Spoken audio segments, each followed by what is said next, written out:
All right, students, good morning. This is, uh, we have been discussing chapter number 6, life processes, and we have done considerable bit from the chapter. So let's proceed further.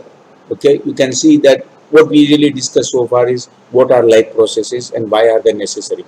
Life processes are certain essential biological processes that go on without which it would be impossible to maintain life. All organisms, plants as well as animals, microscopic single-celled organisms and multiple-celled, multicellular organisms, more complex organisms, all of them require energy to perform various life processes. And this energy is obtained from the food that they eat. This food is called nutrition. There are different ways of obtaining nutrition depending upon where the plant or animal resides, where it lives, its environment. For example, a fish lives in water, it obtains its nutrition from the water. In the same way, terrestrial plants obtain their nutrition from the soil, and other organisms, animals, okay, they obtain the nutrition in their own way, depending upon their environment. Humans also obtain the nutrition, and the food that we eat provides us with the energy that we require in order to survive. Now, this is what we have been discussing so far, and we discussed the basic process of photosynthesis and why photosynthesis is absolutely essential for survival of life on earth. Photosynthesis is the basic process by which solar energy is converted into chemical form and it enters the living world. For that to take place, we require green plants or autotrophs, autotrophic nutrition or autotrophs. Autotrophs carry out autotrophic nutrition. What are autotrophs? Autotrophs are green plants and certain bacteria also, which are able to produce their own food by using the sunlight, by using solar light in the presence of carbon dioxide and water, by using a special green coloring pigment called chlorophyll. There are two types of chlorophyll, chlorophyll A and chlorophyll B. Both of them are contained in a special cell organelle called chloroplast. These chloroplasts are found only in green colored plants, that is green plants, and in the leaves of the green plants. Inside the leaves of the green plants, you will find these special cell organelles called chloroplasts.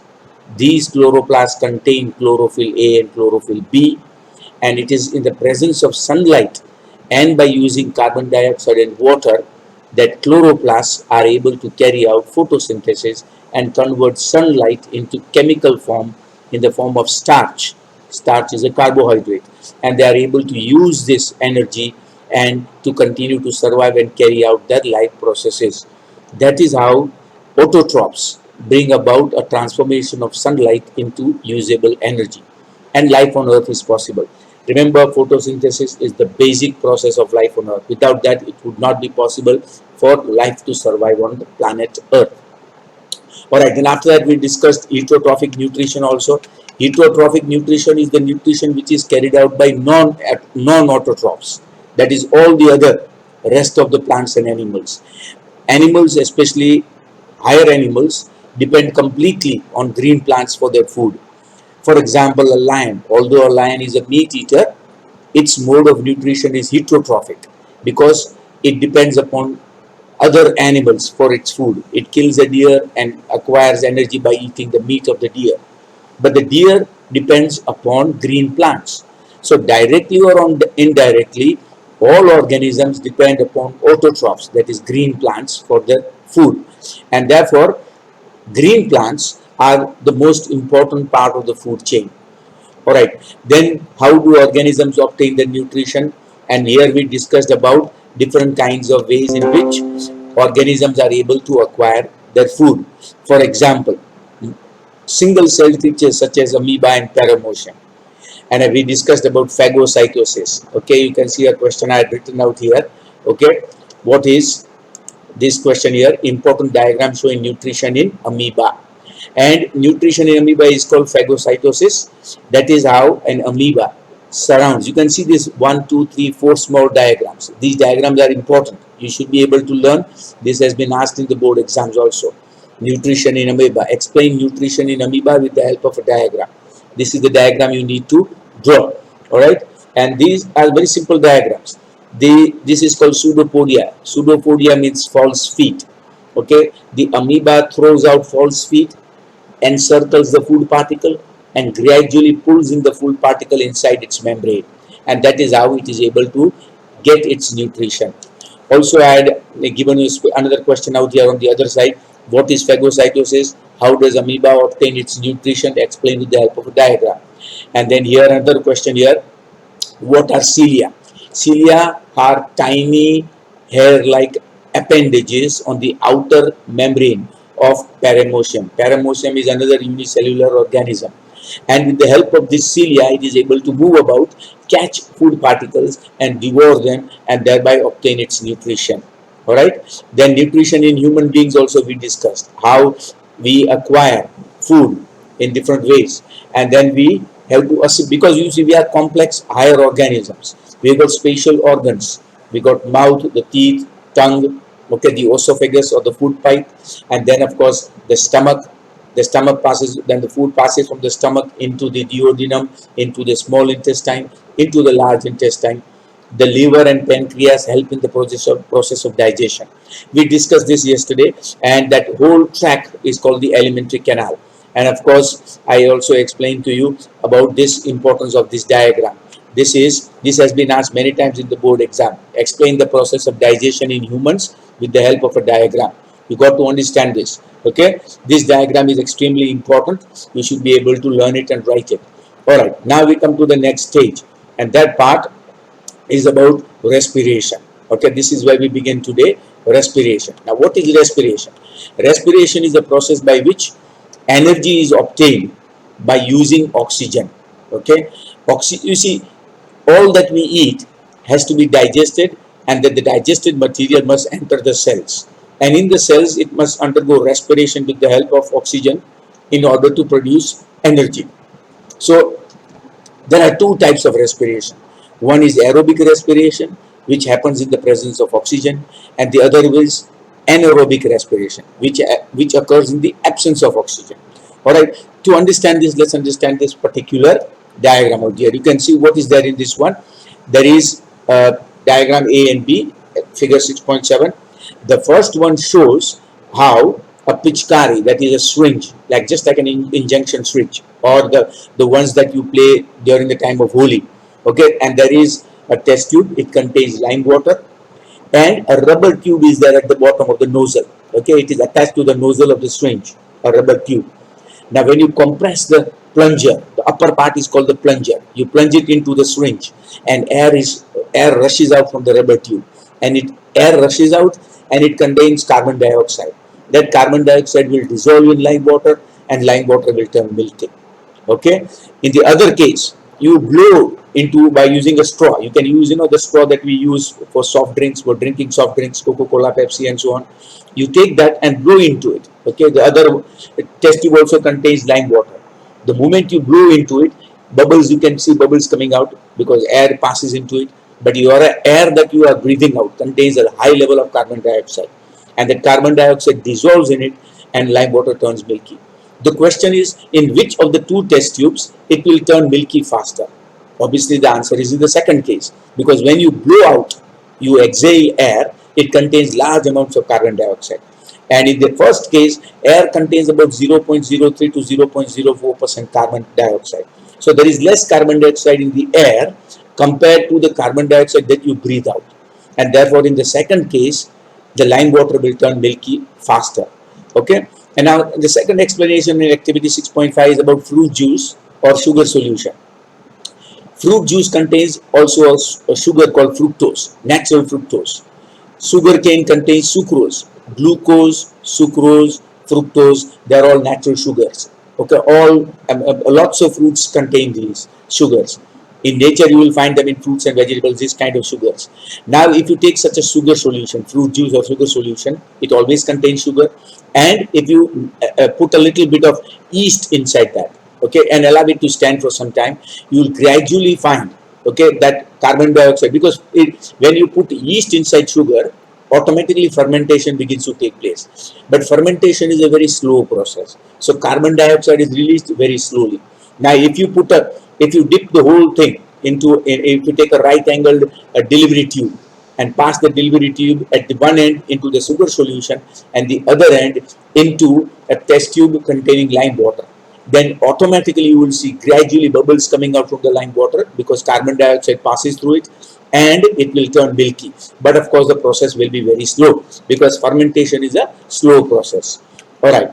So this is something that you need to understand also. Now, what is this question out here? See, carbon dioxide is a byproduct of the process of photosynthesis. That is important. Okay, it is the byproduct of the process of fermentation. So whenever fermentation takes place, carbon dioxide is evolved.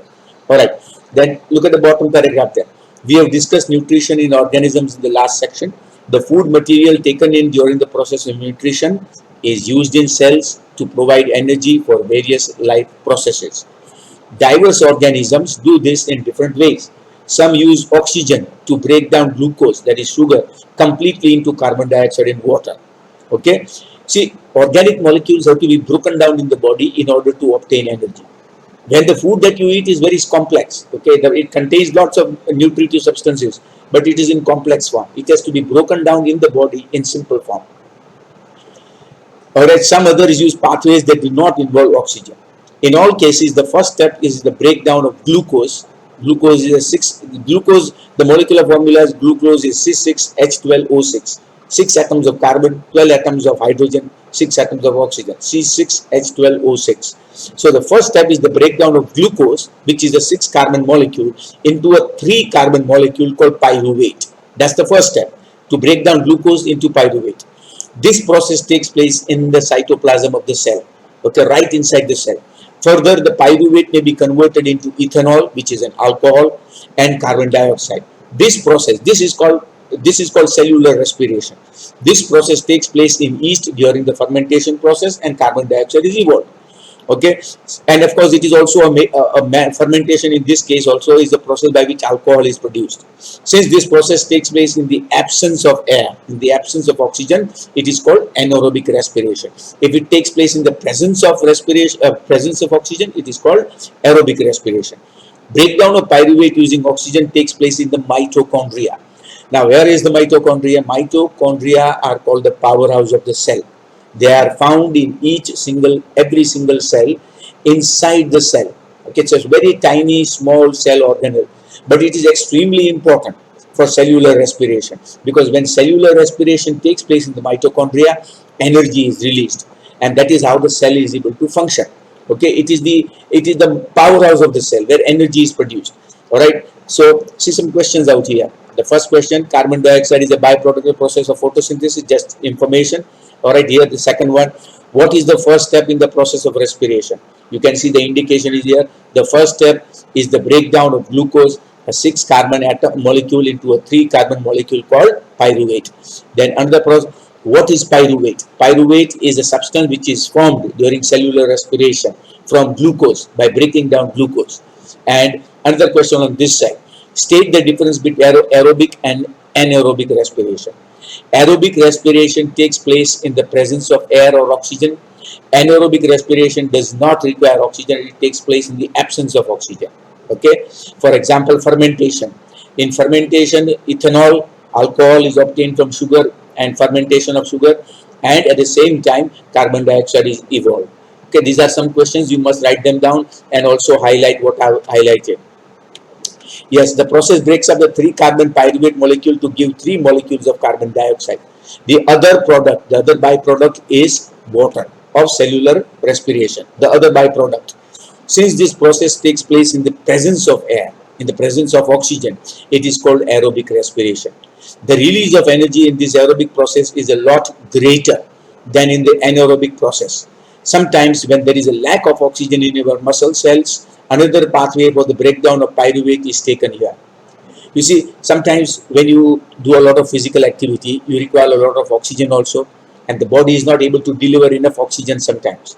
You also get cramps in your muscles. You must have seen many times on television while you are watching cricket or any other football or any other sports event. Suddenly you see a player. Suddenly he just drops to the ground and he clutches his legs, especially his calf muscles or his hamstring, his thigh muscles, because he has got cramps there. And that can happen because of this similar process. Here the pyruvate is converted into lactic acid, and this lactic acid gets accumulated in the muscles and it can be very painful, which is also a 3-carbon molecule, lactic acid. This buildup of lactic acid in our muscles during sudden activity causes muscular cramps, and it can be extremely painful. You see, those people who don't do any physical exercises, they suddenly start a physical exercise program. In the beginning, for a couple of days, they are going to experience pain in the muscles. That is because of lactic acid. Lactic acid accumulates in the muscles. Slowly, after a couple of days, the lactic acid drains from the muscle, and your muscles relaxes again, and you do not feel pain any longer. Okay. Now you can see here this equation. Okay.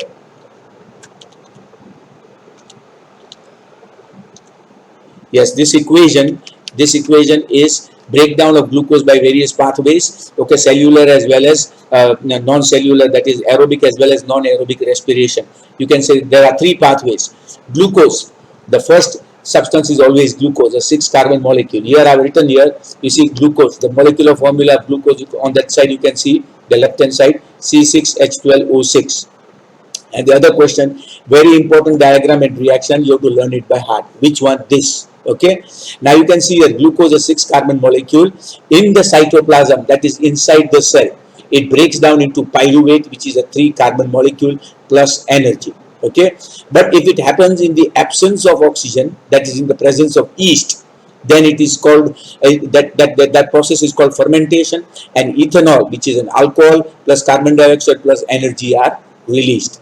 But if it happens in the lack of oxygen, that means there is small amount of oxygen. Okay, like for example in our muscle cells, there is small amount of oxygen but very small amount, not very large amount. Then it produces lactic acid plus energy, and this lactic acid gathers in the muscles and causes cramps and pain.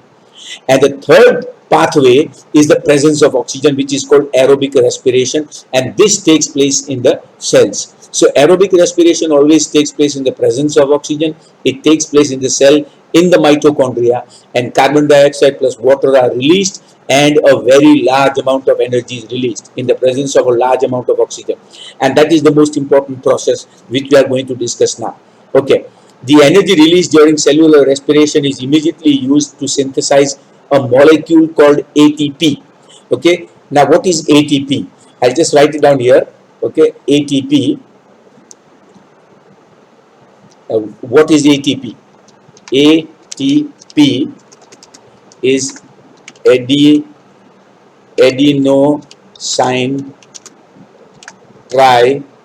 triphosphate. Adenosine triphosphate. Okay, this is the molecule. Okay, and this molecule is supposed to be, this adenosine triphosphate is ATP, and it is what is actually a substance that is, it helps us in the process of obtaining energy, adenosine triphosphate. All right, then the other part, okay, that is what we are really concerned about is, that is adenosine triphosphate. Remember, adenosine triphosphate. Then it breaks down into ADP. ATP breaks down into ADP, and that is how actually you are able to get extra energy from this process. All right. The energy released during cellular respiration is immediately used to synthesize a molecule called ATP, which is used to fuel all other activities in the cell.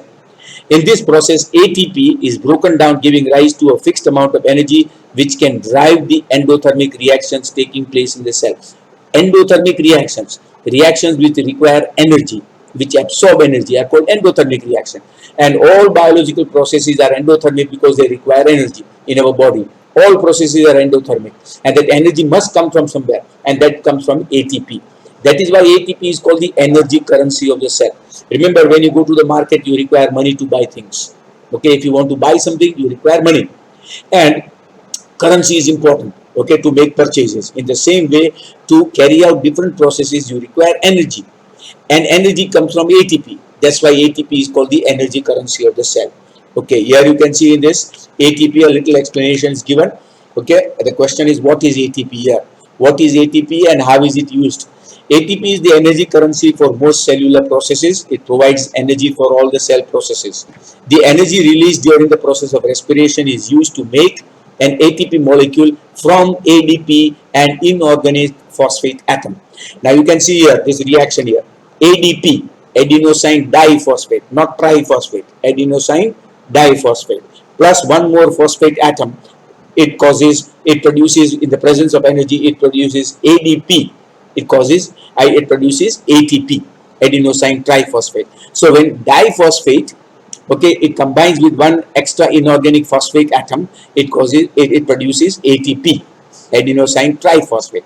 And when adenosine triphosphate again releases one atom of phosphate, it becomes adenosine diphosphate, and in the process it releases large amounts of energy. All right. Further, endothermic processes in the cell then use this ATP to drive the chemical reactions taking place in the cell. When the terminal phosphate linkage, that is the extra phosphate atom, in ATP is broken using water, the energy equivalent to 30.5 kilojoules per mole energy. When one phosphate atom is delinked from ATP, then 30.5 kilojoules per mole of energy is released, and that energy which is released is used for different cellular processes. Think of how a battery can provide energy for many different kinds of uses. It can be used to obtain mechanical energy, light energy, electrical energy, and so on. Similarly, ATP can be used in the cells for the contraction of muscles, proteins, synthesis, conduction of nervous impulses, and many other activities. All those activities require energy, and it is obtained from ATP. And that is why ATP is called the energy currency of the cell. Okay, so to write a specific question here, why is ATP called the energy currency of the cell?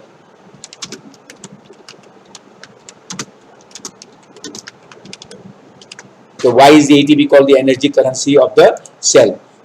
The question is, why is ATP called the energy currency of the cell? Because when ATP is broken down and one atom of phosphate is released, large amount of energy, that is 30.5 kilojoules per mole, is released, and this energy which is released is used for all cellular activities, and that's why it is called the energy currency of the cell. All right, to proceed further, since the aerobic respiration, remember aerobic respiration is a respiration which takes place in the presence of oxygen. Since the aerobic respiration pathways depend upon oxygen, aerobic organisms need to ensure that there is sufficient intake of oxygen. Without oxygen, of course, it's not going to happen, because oxygen's presence is required for aerobic respiration. We have seen that plant exchange gases through the stomata. The underside of the leaf contains small holes through which oxygen and carbon dioxide leave and come in, and the large intercellular spaces around the chloroplast. Okay, that there is a lot of space which is filled with oxygen. All cells are in contact with air. Carbon dioxide and oxygen are exchanged by diffusion here. Simple process of diffusion. Carbon dioxide leaves and oxygen enters. They can go into cells or away from them and out into the air. The direction of diffusion depends upon the environmental conditions and the requirements of the plant. At night, we know that at night photosynthesis does not take place. Okay, so at night what happens is carbon dioxide leaves the plants from the leaves. Okay, at night when there is no photosynthesis occurring, carbon dioxide elimination removes in the major exchange activity going on. During the daytime, photosynthesis takes place and carbon dioxide enters the plant and oxygen leaves. Carbon dioxide generated during respiration is used up for photosynthesis. Hence, there is no carbon dioxide released during the daytime. Instead, oxygen release is the major event at this time. And this is the reason why you are often told that you should never sleep under a tree at night. Because at night, carbon dioxide is released by the trees. And therefore, you could actually be breathing in carbon dioxide. Animals have evolved different organs for the uptake of oxygen from the environment and for getting rid of carbon dioxide produced. Terrestrial animals, animals that live on land, are called terrestrial animals, can breathe the oxygen in the atmosphere. But animals that live in water need to use the oxygen dissolved in water. Alright, now you see, for example, fish, okay, animals that live in water, even plants, aquatic plants and animals, they also require oxygen. So how do they get it? Okay, they cannot use oxygen of the air because they are living in water, but there is small amount of oxygen dissolved in water, and that oxygen which is dissolved in water is used by fish. For example, you must have seen a fish in an aquarium. Okay, slowly it opens its gills slits. The gill slits are located on the sides, but you must have also noticed that mouth also opens. The fish opens its mouth and closes it, and along with it, its gills also open and close, open and close. That means there is a rhythm between the opening of the mouth and the opening of the gill slits. They suck in the water from the mouth, and then the water goes through the gills. Okay, when it goes out to the gills are able to convert or rather suck up the oxygen from the water, which is the oxygen dissolved in the water, and that's how they acquire this oxygen. And you must have seen that fish, they open their mouth also. They're not drinking water, they're basically pushing water through the gills. Observe fish in an aquarium. They open and close their mouths and the gill slits, which are also called the operculum, which covers the gill slits behind their eyes, that is here, and also open and close both of them together.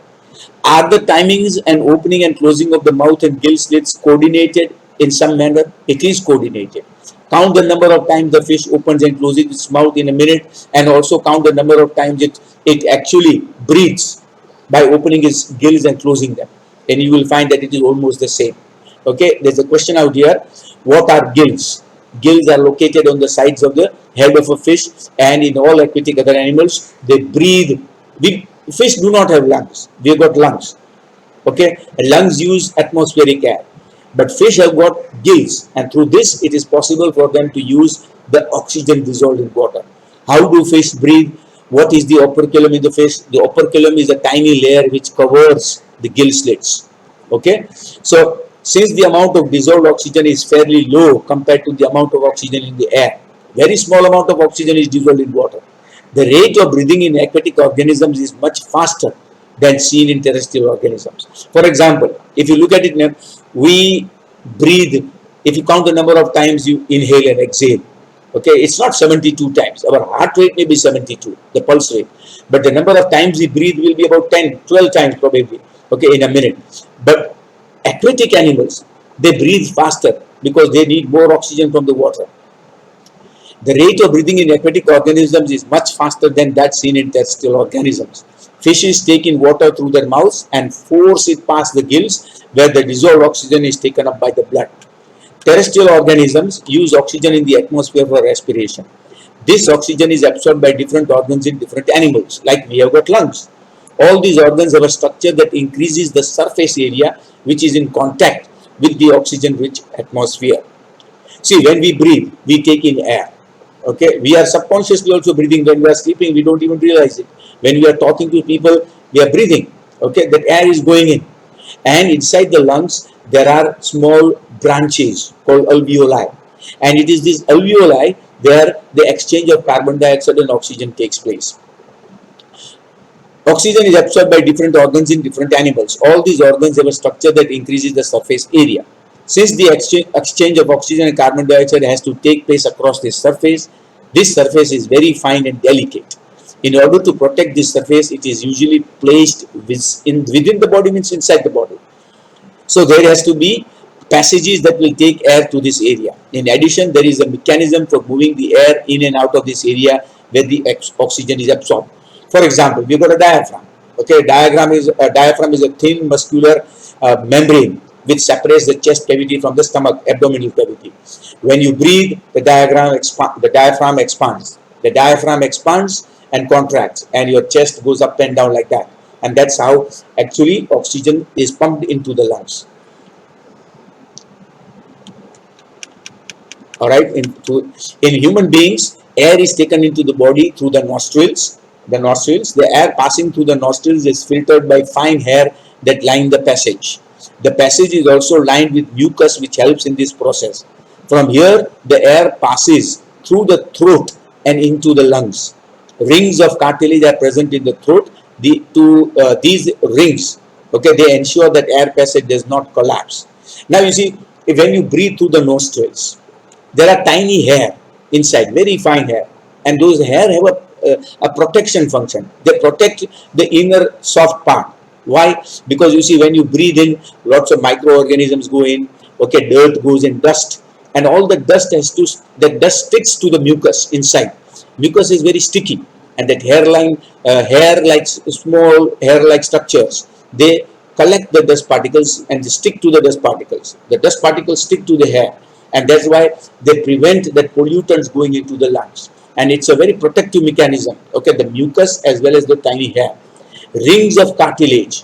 This is the cartilage, soft tissue, is present inside the throat in this particular region. So the throat does not collapse and oxygen continues to go in.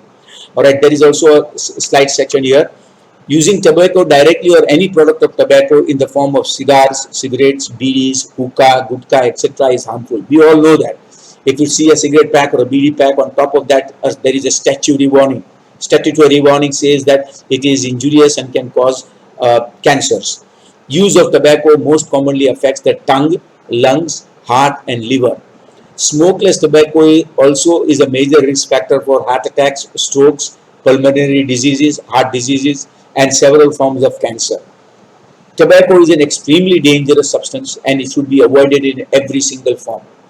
There is a high incidence of oral cancer. Oral cancer means cancer of the mouth in India due to the chewing of tobacco. Lots of people like to chew tobacco, pan, you see, not the gutka and other forms of pan that which they have, which tobacco inside it, is in the form of gutka. Okay, stay healthy, just say no to tobacco and its products. It's an extremely dangerous substance. It has got no usefulness whatsoever and it must be avoided at all costs. Alright, this diagram is here, which is an extremely important diagram and we are just going to discuss it just now. Okay, this I have written here on the side. Draw the diagram of the human respiratory system and label the different parts. This is the question. Draw the diagram of the human respiratory system, this diagram, and label its various parts. And also here there is another question on this side. What are alveoli and what is the function of alveoli? Alright, let's take a moment to see this diagram. You can see right at the top the nasal passage, the nose. These are the two nostrils and this part is called the nasal passage. And then there is the mouth cavity, just here. The mouth, nose and the ear, they are all interconnected. And the mouth cavity and the nasal passage, both, this part is the pharynx and the larynx is the voice box, the larynx. They are all very close together. And then there is the trachea. Trachea is the windpipe. The scientific name for windpipe is trachea. It's called the windpipe because wind, that is air, passes through that. And then it goes to, then you can see rings of cartilage here. Okay, rings of cartilage. You can see here, rings of cartilage. They prevent it from collapsing. So the air passage is always open. Even when you are sleeping or when you are upside down, it does not collapse.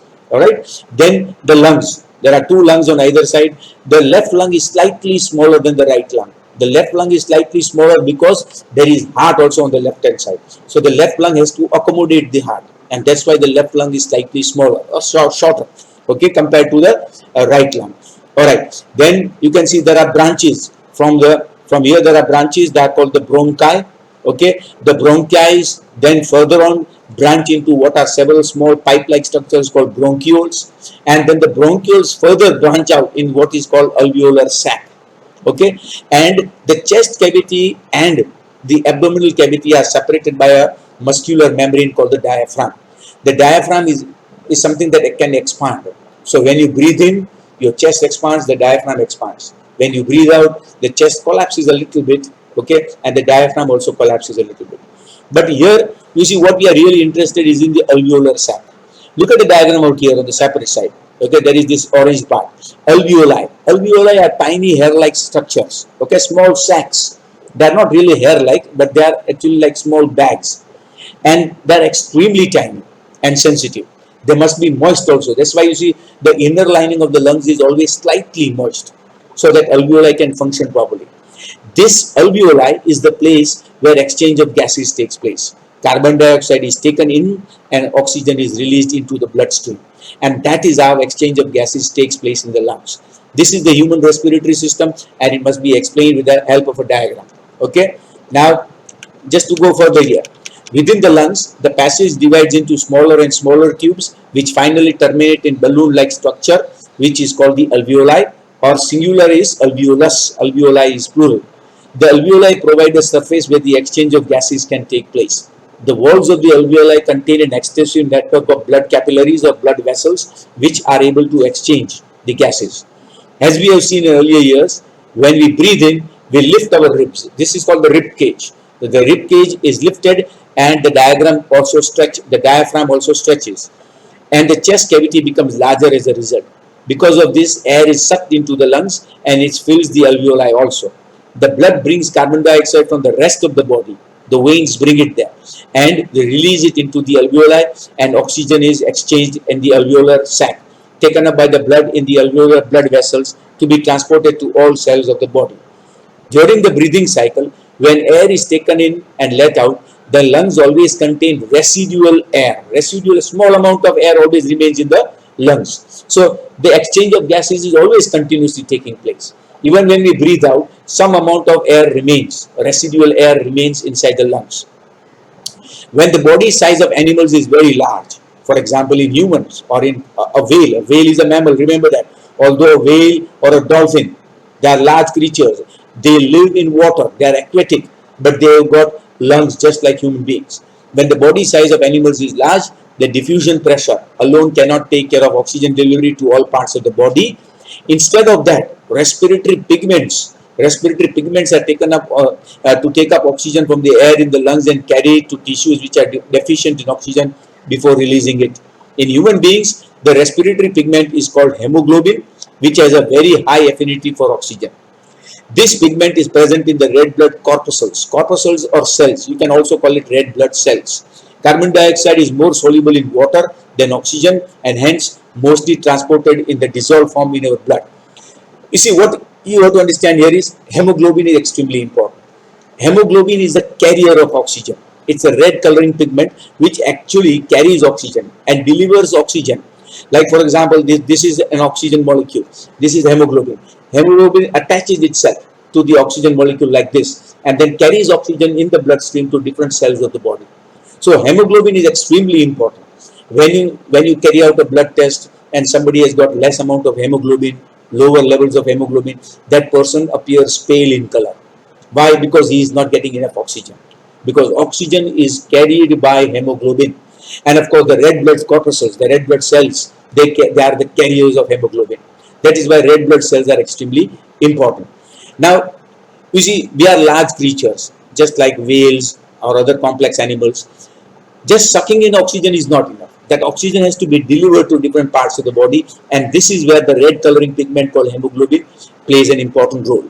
Alright, there is also a small fact to be considered here. Smoking is injurious to health. Everybody knows that. It is written on top of cigarette packets also, a warning by the state. Lung cancer is one of the common causes of deaths in the world. In fact, among men, lung cancer and prostate cancer has got the highest death rate. Lung cancer, one of the world biggest killers in the world. The upper part of the respiratory tract, the bronchioles, okay, the passages which carry air, and of course even the lungs. The upper part of the respiratory tract is provided with small hair-like structures called cilia. Okay, these cilia help to remove germs, dust. They prevent the dust from going inside and other harmful particles from inhaled air.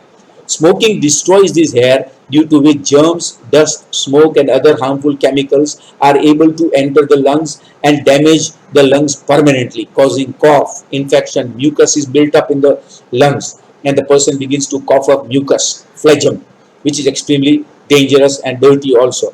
So it's important to avoid smoking because it can destroy everything. Okay, and there is another fact out here also. If the alveolar surface were spread out, that is the surface of the small tiny alveoli, it would cover about 80 square meters, a very large area. How much do you think the surface of your body is? Our body is very small compared to that. Consider how efficient exchange of gases becomes possible because of the large surface area available for the exchange of gases to take place. 80 square meters if all the alveoli are spread about. If diffusion were to move oxygen, thankfully diffusion is not the only process by which oxygen is delivered. Otherwise, it will take a very long time. If diffusion were to move oxygen in our body, it is estimated that it would take 3 years for a molecule of oxygen from the lungs to go right to our toes, a small distance. So aren't we really glad that there is hemoglobin? Remember, hemoglobin is that part of the bloodstream. Okay, that hemoglobin is that red pigment which gives us life because it carries oxygen, and that's why it's vitally important. All right. So That is about hemoglobin and about respiration, and why it is important that we understand what it is all about. And there was a question here also which I left out. What is the function of hemoglobin? Hemoglobin, the function of hemoglobin is to deliver oxygen to every single cell in the body. Okay, without hemoglobin, oxygen will not reach every single cell of the body. All right, so this was about respiration and about blood, how blood carries oxygen and how lungs deliver oxygen to different parts of the body. Now, tomorrow we'll discuss about transpiration, or rather transportation, of how oxygen is transported to different parts of the body, nutritive substances are transported to different parts of the body. For the time being, make sure you keep your textbooks open when you are watching this video, write the questions which I have written on the screen, and also underline, okay, whatever I have underlined. This will help you to prepare. All right, have a nice day.